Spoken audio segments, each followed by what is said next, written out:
How many unarmed black people, on average, are by police a year? Well, I'd have to look up that statistic. Guess. Probably over 50%. It's 15 people a year. 15. And that's not my number. That's the Washington Post that came up with it and did a national crime survey. And they even were generous and they said unarmed, meaning you had a nearby or you had a knife that you dropped. So you're talking about police for an incident that happens 15 times a year in a country of 350 million people.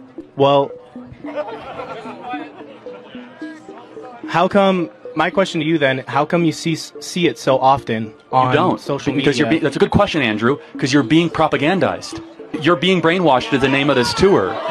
And I'm here to tell you that you see it, so you actually don't see it as often as you think. This is emotional targeted videoing to have you think that something exists when it doesn't. We look at the data like, oh, it's 15 times a year, 15 times a year, and it's even lower than that. But do you know what does happen a lot every single year? Is that there's over 100,000 doses every single year. We don't talk about that. We should. We should totally agree, right? But we have this whole thing about police brutality, and no one can ever give me examples where there's too many police, and that's okay, I'm not just picking on you. Just in general, it's easy to get caught up in the abstractions. It's easy to get caught up in the parade and in all the bedlam. But when you dive into it, you realize that it's all brainwashing, and it's propaganda.